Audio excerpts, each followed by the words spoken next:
Hello friends, how are you? Welcome to my YouTube channel Rakesh Da Study. তোমালোকৰ already class 12 শেষ হৈছে আৰু তোমালোকে এতিয়া নিশ্চয় ফুৰিবলৈ গৈছা আৰু এনজয় কৰি আছে লাইফটো। কিন্তু তোমালোকে এতিয়া ডিসাইড কৰিব লাগিব যে তোমালোকে ফিউচাৰত কি কৰিবা আৰু তোমালোকৰ ফিউচাৰ গোল কি হয়। কেৰিয়াৰ অপচন তোমালোকৰ বাবে কি আছে আৰ্টছত পঢ়া সকলৰ বাবে। বহুতে আমাক আৰ্টছত যিসকলে পঢ়ে তেওঁলোকক বহুতে ইগনোৰ কৰে আৰু সায়েন্সত বা কমাৰ্চত পঢ়া সকলক বহুতে ভাল বুলি ভাবে আৰু কেৰিয়াৰ অপচন আছে বুলি ভাবে। কিন্তু আৰ্টছত পঢ়াখিনিৰ একো কেৰিয়াৰ বা ফিউচাৰ নাই বুলি ভাবে।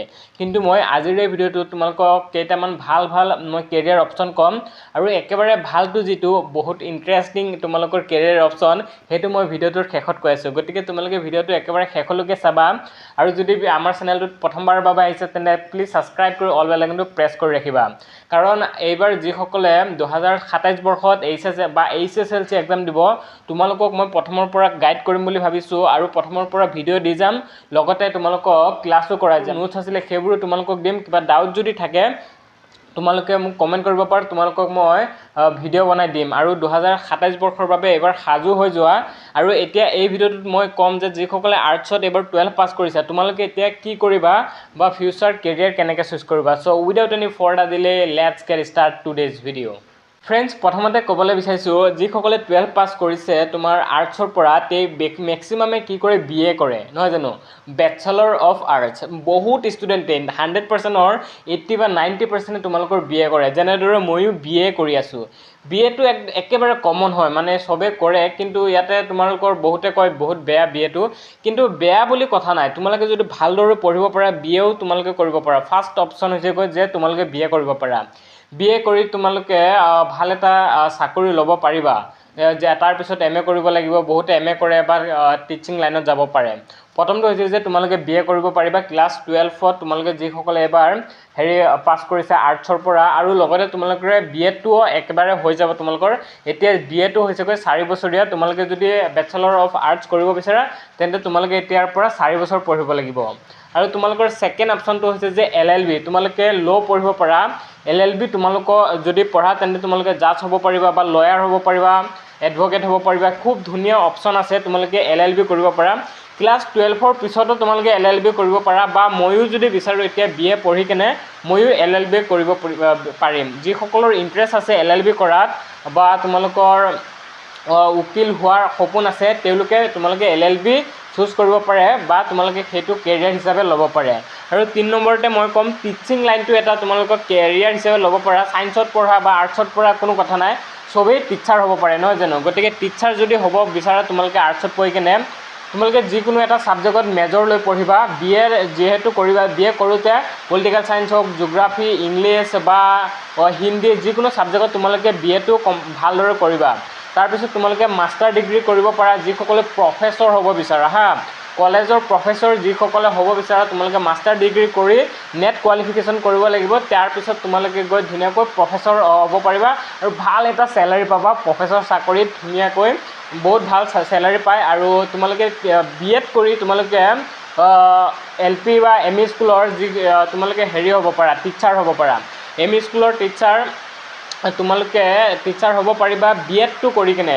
BA কৰিব লাগিব BA কৰি কিনে। কিন্তু এতিয়া তোমালোকৰ বাবে এটা ভাল খবৰ দি দিছোঁ যে যিসকলে এইবাৰ 2027 বৰ্ষৰ পৰা BA তোমালোকে বা 26 বৰ্ষৰ পৰা কৰিব BA পঢ়িব, তোমালোকৰ BAৰ লগতে BAটো হৈ যাব, মানে ইণ্টিগ্ৰেটেড BA আহি গৈছে। কিন্তু মোৰ এটা বহুত ভাগ্যটো বেয়া, কাৰণ মই BA কৰি আছোঁ, আমাৰো 4 বছৰ হ'ব চাগে তোমাৰ, কিন্তু BAটো মানে একেলগে নহ'ব, যাৰ বাবে আমাৰ বহুত লষ্ট হৈ যাব। এতিয়া 4 বছৰ BA কৰি কিনে BAটো যদি কৰিব যাওঁ 2 বছৰ হৈ যাবগৈ 6 বছৰ, কাৰণ মোৰ টিচিং লাইনত ইণ্টাৰেষ্ট আছে। কিন্তু BA কৰিব লাগিব 2 বছৰ। তাৰ সলনি মই ভাবিছোঁ কি এতিয়া মই কি কৰিম, BA পঢ়ি কিনে MA কৰি দিম, অৰ্থাৎ মাষ্টাৰ ডিগ্ৰী কৰি কিনে ডাইৰেক্ট নেট কোৱালিফাই কৰি দিম।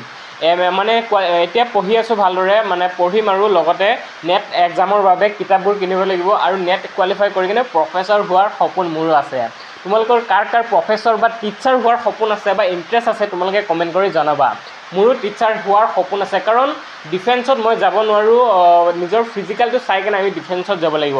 আৰু নেক্সট অপশ্যনটোৱে হৈছে যে ডিফেন্স লাইনত তোমালোকে যাব পৰা। আছাম পুলিচ হওক বা ইণ্ডিয়ান আৰ্মি হওক বা কামাণ্ডো হওক, যিকোনো লাইনত তোমালোকে আৰ্টছত পঢ়ি কিনে ধুনীয়াকৈ চাকৰিটো পাব পাৰিবা। কাৰণ বহুতে আৰ্টছত পঢ়িয়েই তোমালোকে ৰানিং কৰিব লাগিব, ফিজিকেলটো ফিটনেছ থাকিব লাগিব। মানে যিসকলে 12 পাছ কৰিছা চবৰে মানে ফিজিকেল ফিটনেছটো নাথাকে বা হাইটটো নাথাকে চবৰে।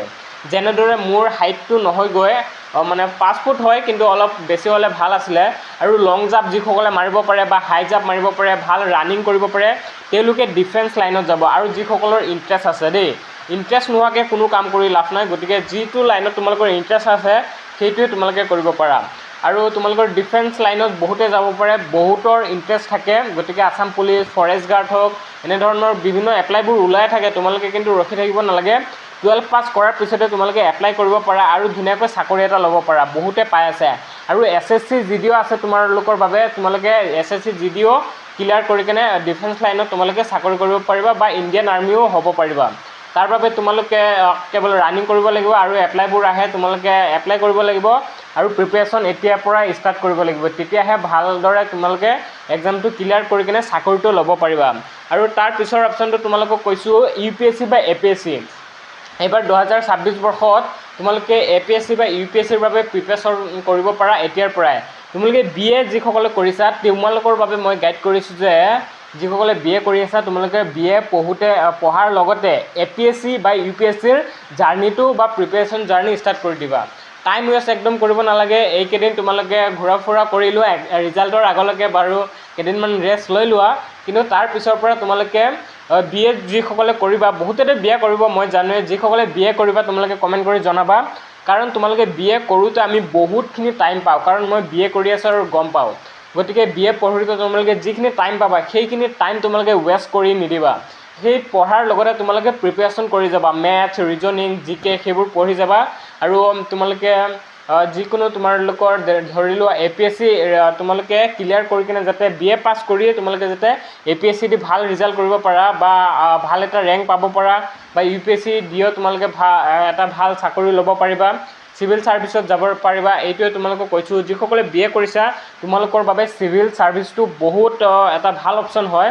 যে পলিটিকেল ছায়েন্স ছাবজেক্টত কৰিব পৰা অনাৰ্ছ, বা তোমালোকে হিষ্ট্ৰী ছাবজেক্টত কৰিব পাৰা, ইকনমিক্সত কৰিব পাৰা। এইবোৰ একদম ভাল ভাল ছাবজেক্ট হয় UPSC বা APSC যদি তোমালোকে কেৰিয়াৰ বনাব বিচাৰিছা বা ফিউচাৰত দিব বিচাৰিছে এনেকুৱা ধৰণৰ এক্সাম।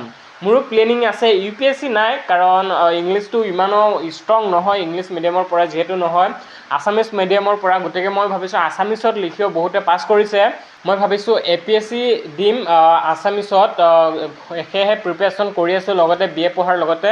আৰু APSC দিয়াৰ সপোন এটা আছে। আৰু লগতে তোমালোকে তাৰ পিছৰ অপশ্যনটো হৈছে যে SSC, ৰেলৱে, বেংকিং এক্সাম দি কিনে তোমালোকে ভাল এটা চাকৰি ল'ব পাৰা। বেংকৰ চাকৰি ল'ব পাৰিবা বা তোমালোকে হেৰি কৰিব পাৰিবা, ৰেলৱে দিব পাৰা, ৰেলৰ চাকৰি ল'ব পাৰা। NTPC ওলাই, তাৰপিছত NTPCৰ RRB বহুত ধৰণৰ গ্ৰুপ D এনেধৰণৰ মানে হেৰি আছে, অপশ্যনবোৰ আছে। তোমালোকে এক্সাম দিব পাৰিবা RRBৰ মানে ৰেলৱেৰ, ইণ্ডিয়ান ৰেলৱেত তোমালোকে চাকৰি কৰিব পাৰিবা। ইয়াৰ লগতে SSC এটা বহুত ভাল অপশ্যন হয়। SSC CHSL দিব পাৰিবা। যিসকলে 12 পাছ কৰিছে CHSLটো দিলে ভাল এটা চাকৰি পাব পাৰিবা। আৰু MTS এটা আছে, SSC MTSটো তোমালোকে 10 পাছ কৰিলেই দিব পাৰিবা। আৰু CGLটো তোমালোকে BA বা গ্ৰেজুৱেশ্যন কৰাৰ পিছতে CGLটো কোৱালিফাই কৰিব পাৰিবা। তাৰ বাবে তোমালোকে এতিয়াৰ পৰা প্ৰিপেৰেশ্যন কৰিব পাৰা আৰু এইবোৰত ট্ৰাই কৰি থাকিব পাৰা। তেতিয়া তোমালোকে যিকোনো এটাত লাগি যাব পাৰে, নিজৰ যদি ভালদৰে কষ্ট কৰিব পাৰা বা চিলেবাছ কমপ্লিট যদি কৰি কিনে এক্সামবোৰ দিয়া। তাৰপিছত তোমালোকক কম জাৰ্নেলিজম কৰিব পাৰা তোমালোকে, বা মাছ কমিউনিকেশ্যন যিটো কয়, তোমালোকে নিউজ এংকৰ হ'ব পাৰিবা। বা তোমালোকে যদি ভালদৰে হেৰি কৰা আৰু জাৰ্নেলিজম কৰা তেন্তে ৰিপৰ্টাৰো হ'ব পাৰিবা। তোমাৰ নিউজ চেনেল যিবোৰ হয় সেইবোৰত কাম কৰিব পাৰিবা, তেন্তে সেইবোৰ ভাল আৰু যিসকলৰ ইণ্টাৰেষ্ট আছে। তাৰপিছত তোমালোকে BFA অৰ্থাৎ bachelor of fine arts, fine আৰ্টছত তোমালোকে এডমিশ্যন ল'ব পাৰা। তাৰপিছত এইটো কৰ্চো কৰিলে তোমালোকে ভাল আৰু তোমালোকে হেৰি কৰিব পাৰিবা। লাষ্ট অপশ্যনটো যিটো কৈছিলোঁ সেইটো হৈছেগৈ যে কণ্টেণ্ট ক্ৰিয়েটৰ। বাজেটতো কণ্টেণ্ট ক্ৰিয়েটৰ হোৱাৰ বিষয়ে তোমালোকক কলেজত বা স্কুলত শিকোৱা হ'ব যে কেনেদৰে কণ্টেণ্ট ক্ৰিয়েটৰ হ'ব পাৰিম। কাৰণ বহুতে আজিকালি কণ্টেণ্ট ক্ৰিয়েট কৰিয়ে তোমালোকৰ লাইফ চলাই আছে বা কেৰিয়াৰ হিচাপে লৈছে, নহয় জানো? কিন্তু তাত তোমালোকক বহুত ক্ৰিয়েটিভিটি লাগিব দেই। কণ্টেণ্ট ক্ৰিয়েটৰটো ইমানো ইজি নহয়। গতিকে আৰু এইটো ইমান ঢিলাকৈ ল'লে নহ'ব, কিন্তু বহুত চিৰিয়াছলি ল'ব লাগিব আৰু পূৰা একদম কষ্ট কৰিব লাগিব। কাৰণ ইয়াতো তোমাৰ হেৰি বহুত, কিন্তু কম্পিটিশ্যন বহুত। যেনেদৰে তোমাৰ ধ্ৰুৱ ৰাঠি হওক ধ্ৰুৱৰাত্ৰি তাৰপিছত ডিম্পু বৰুৱা তেওঁলোকে কিন্তু কেৰিয়াৰ হিচাপে লৈছে দেই ছ'চিয়েল মিডিয়াটোক বা কণ্টেণ্ট ক্ৰিয়েটৰ হিচাপে তেওঁলোকে নিজকে প্ৰতিষ্ঠিত কৰিব পাৰিছে আৰু ভাল ইনকাম তেওঁলোকে বনাব পাৰিছে বা লাইফটো এনজয় কৰিব পাৰিছে ঘূৰিব পাৰিছে কিন্তু এইটো বেয়া অপশ্যন নহয় গতিকে তোমালোকে কণ্টেণ্ট ক্ৰিয়েটৰ হ'ব পাৰা তাৰ বাবে নিজকে বিচাৰিবা যে মই কি আনক দিব পাৰোঁ কি ভেলু এড কৰিব পাৰোঁ নহয় জানো মই তোমাৰ কি কৰি ভাল লাগে তোমাৰ হবি কি তোমাৰ যিটো হবি আছে সেইটো হবিটোতে তোমালোকে কাম কৰিব পাৰা আৰু সেই হবিত তোমালোকে কাম কৰিব পাৰা কাম কৰি কিনে ইউটিউবত বা তোমাৰ ইনষ্টাগ্ৰামত ফেচবুকত তেওঁলোক ভিডিঅ'বোৰ আপলোড কৰিবা আৰু ধীৰে ধীৰে তোমালোকৰ ছাবস্ক্ৰাইবাৰ্ছ বাঢ়িব বা ফলোৱাৰ্ছ বাঢ়িব কিন্তু এদিনতে নাবাঢ়ে কিন্তু বহুতে লাইফ কিন্তু বৰবাদো কৰি দিয়ে কণ্টেণ্ট ক্ৰিয়েটৰৰ নামত কেতিয়াও কিন্তু ছাকচেছফুল নহয় গতিকে তোমালোকৰ যদি ইউনিক কিবা দিব পাৰিবা কপি কৰিব নালাগে কাকো তোমালোকে যদি ইউনিক কিবা বনাব পাৰা তেন্তে তোমালোকে কণ্টেণ্ট ক্ৰিয়েটৰটোক তোমালোকে কেৰিয়াৰ হিচাপে ল'ব নালাগে 12 পাছ কৰাৰ পিছতে তোমালোকে BA বা BSc যি ইচ্ছা কৰি থাকা যিসকলে আৰ্টছত পঢ়িছে আৰু তোমালোকে BA কৰি থাকিবা লগতে কণ্টেণ্ট ক্ৰিয়েশ্যনটো কৰি থাকিব পাৰিবা যেনেদৰে মই এতিয়া পঢ়ি আছোঁ প্ৰিপেৰেশ্যন কৰি আছোঁ আৰু কণ্টেণ্ট ক্ৰিয়েশ্যনটো কৰি আছোঁ কাৰণ এইটো মোক পইচা ইনকাম নকৰিলেও বা কেৰিয়াৰ হিচাপে নল'লেও কিন্তু মোৰ ভাল লাগে ন বনাই কিনে হবিজ হয় গতিকে হবি হিচাপে ইণ্টাৰেষ্টিং যি কাম কৰি ভাল পোৱা ভিডিঅ' বনাই ভাল পাওঁ গতিকে বনাই আছোঁ সেইটোৱে আৰু বা কেৰিয়াৰ বনোৱাৰ মোৰ ছ'চিয়েল মিডিয়াত কোনো ইণ্টাৰেষ্ট নাই মোৰ যিকোনো এটা চাকৰিৰ প্ৰয়োজন তাৰ বাবে মই চাকৰি যিকোনো নহয় মই মানে প্ৰফেচৰ হ'ব বিচাৰোঁ সেইটো এটা মোৰ সপোন আছে ড্ৰিম জব হয় এইটো গতিকে তাৰ বাবে যে পঢ়ি আছোঁ আৰু সেইটো যাতে পাওঁ তোমালোকে আশীৰ্বাদ কৰিবা গতিকে আজি ভিডিঅ'টো মানে কেনেকুৱা লাগিছে কমেণ্ট কৰি জনাবলৈ একেবাৰে নাপাহৰিবা কিন্তু ডিফেন্সৰ বাবে মই এপ্লাই কৰিছোঁ আছাম ফৰেষ্টৰ বাবে কিন্তু ৰানিঙে কৰা নাই ৰানিং কৰি